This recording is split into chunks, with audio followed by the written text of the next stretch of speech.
हाय दोस्तों, welcome back to my YouTube channel. तो आज की इस वीडियो में हम देखने वाले हैं हाइपोकैलेमिया। तो चलिए करते हैं वीडियो को स्टार्ट। तो सबसे पहले हम ये जान लेते हैं कि जो हाइपोकैलेमिया है वो कहलाता क्या है, इसकी डेफिनेशन क्या होती है। तो देखिए, hypokalemia is a medical condition. क्या है? एक मेडिकल कंडीशन होती है जिसमें क्या होता है, characterized by lower than normal level of potassium in the blood. क्या होता है कि जब हमारे ब्लड में पोटेशियम का लेवल एक नॉर्मल से कम हो जाता है, नॉर्मल लेवल से कम हो जाता है, डिक्रीज हो जाता है, तो उस कंडीशन में हम बोलते हैं क्या, हाइपोकैलेमिया। ठीक है।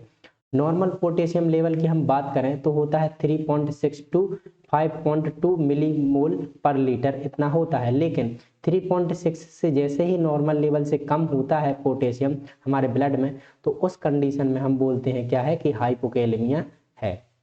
चलिए आगे देखते हैं। तो अब हम जान लेते हैं कि इसकी एटियोलॉजी क्या है, किस कारणों से हाइपोकैलेमिया देखने को मिलता है। तो सबसे पहले हम देखें तो क्या है, वोमिटिंग एंड डायरिया। ज़्यादातर व्यक्ति को उल्टी होने से या दस्त लगने से भी क्या हो जाता है कि जो इलेक्ट्रोलाइट होते हैं उनका लेवल कम हो जाता है, जैसे हाइपोकैलेमिया देखने को मिलता है। ठीक है। Too little intake of potassium, अगर हम अपनी डाइट में क्या है, पोटेशियम बहुत कम ले रहे हैं, बहुत कम खा रहे हैं, तो उस कंडीशन में भी क्या हो सकता है, हाइपोकैलेमिया देखने को मिलता है। Excessive potassium loss in urine, क्या होता है कि यूरिन के माध्यम से भी अगर ज़्यादा व्यक्ति को यूरिन आ रही है तो यूरिन के माध्यम से भी इलेक्ट्रोलाइट का क्या हो जाता है, लॉस हो जाता है। उस कंडीशन में भी क्या होता है, पोटेशियम का लॉस होता है। एंड फोर्थ है हमारा क्या, माल न्यूट्रिशन। कि माल न्यूट्रिशन बोलें तो प्रॉपर तरीके से न्यूट्रिएंट ना लेना बॉडी में, उस कंडीशन में भी हो सकता है। किडनी डिसऑर्डर, मतलब किडनी पूरी तरह से ठीक तरह से वर्क नहीं कर रही है, तो उस कंडीशन में भी हमें देखने को मिलता है। ठीक है। Gastro intestinal infection of tumour, क्या होता है कि अगर हमारी स्मॉल इंटेस्टाइन या लार्ज इंटेस्टाइन में कोई इन्फेक्शन है या ट्यूमर है, तो उस कंडीशन में भी क्या होता है कि हमें हाइपोकैलेमिया देखने को मिल सकता है। ठीक है। मेडिसिन सच एज पेनिसिलिन, क्या होता है कि अब जैसे मेडिसिन में अगर आप पेनिसिलिन का यूज़ ज़्यादा ही करते हैं तो उस कंडीशन में भी हमें देखने को मिलता है हाइपोकैलेमिया सॉरी।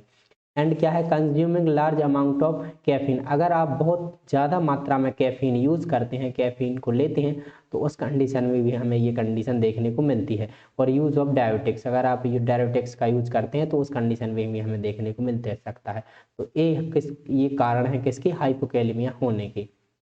चलिए अब हम जानते हैं कि हाइपोकैलेमिया हो जाने के बाद हमें कौन से साइन एंड सिम्टम्स देखने को मिलते हैं, मतलब क्लिनिकल मैनिफेस्टेशन इसके क्या होते हैं। तो देखिए, तो इससे क्या होता है, जिस व्यक्ति को ये होता ही है कंडीशन हाइपोकैलेमिया, तो देखिए उसमें क्या क्या देखने को मिल सकता है। तो फर्स्ट है क्या है, नोजिया एंड वॉमिटिंग देखने को मिलती है। एंड मसल स्क्रैपिंग बोले जाए तो मांसपेशियों में क्या होता है कि ऐठन टाइप की होने लगती है। ठीक है। वीकनेस, मतलब कि बॉडी में कमजोरी हो जाती है, बिल्कुल कोई भी काम करने में मन नहीं लगता, बिल्कुल ना ही एनर्जी बचती है हमारी बॉडी में। है एनोरेक्सिया, मतलब कि क्या बोला जाए कि ना तो इसमें भूख ना लगना, मतलब कि इसको बोला जाए तो इसमें व्यक्ति को क्या होता है कि भूख नहीं लगती बिल्कुल। फटिक फटिक की बात करें तो क्या होती है, थकान, व्यक्ति को हमेशा थकान ही महसूस होती रहती है। कॉन्स्टिपेशन कॉन्स्टिपेशन बोला जाए कब्ज कब्ज क्या है कि इसमें व्यक्ति को क्या होता है कि जो मल होता है उसे रिमूव करने में, त्यागने में, लैट्रिन करने में दिक्कत होने लगती है, कॉन्स्टिपेशन हम उसे कहते हैं। ठीक है। एब्डोमिनल डिस्टेंशन, मतलब कि क्या होता है, एब्डोमिनल डिस्टेंशन मतलब पेट पर फूलने की समस्या, मतलब पेट फूलने टाइप का फूलने सा लगता है। ठीक है। ट्रिंगलिंग और नंबरनेस, इसमें क्या होता है कि ट्रिंगलिंग मतलब कि होता है झुनझुनी टाइप की, पैरों में क्या होता है, जो झिंझनी टाइप की होती है पैरों में या हाथों में, वो होने लगती है। ठीक है।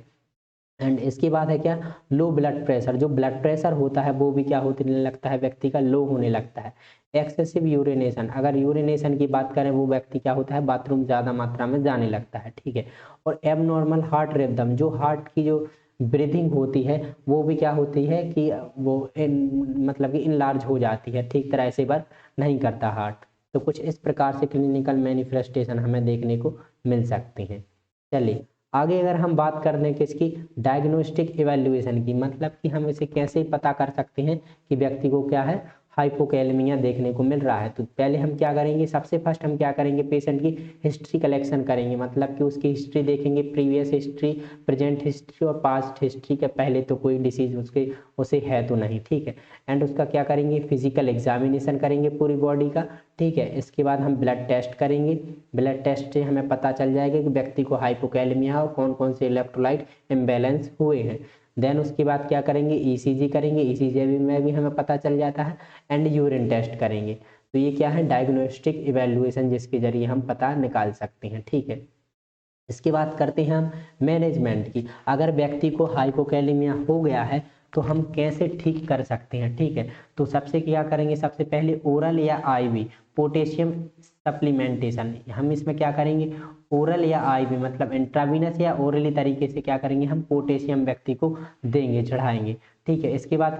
इसके बाद हम देखते हैं क्या है, स्टॉप इनटेक ऑफ अफेंडिंग मेडिकेशन, मतलब कि हानिकारक दवाओं का सेवन करना बंद कर दे। जो भी ज़्यादा मात्रा में अगर मेडिकेशन व्यक्ति ले रहा है और वो ज़्यादा हाई पावर की हैं तो उससे भी क्या हो सकता है कि जो इलेक्ट्रोलाइट होते हैं बॉडी के वो इम्बेलेंस हो जाते हैं, ठीक है।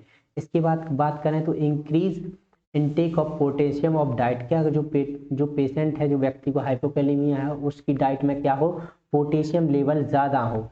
ये हम बोल सकते हैं पेशेंट को कि वो अपनी डाइट में पोटेशियम का लेवल ज़्यादा करे, उसे इंक्रीज करे अपनी डाइट में, ठीक है। एंड इसके बाद क्या है, चेक द वाइटल साइंस, हम उसके वाइटल साइंस चेक करेंगे। एंड क्या है, potassium should be thought about the method to control prevent hypokalemia, हम इसके और नए मेथड भी जान सकते हैं कि किस तरह से हम हाइपोकैलेमिया को कंट्रोल कर सकते हैं, और नए नए तरीके जो भी हैं वो हम इस कंडीशन में अपना सकते हैं। तो इतना ही है। Thank you for watching my video. अगर आपको वीडियो पसंद आए तो हमारे चैनल को लाइक एंड सब्सक्राइब जरूर करें।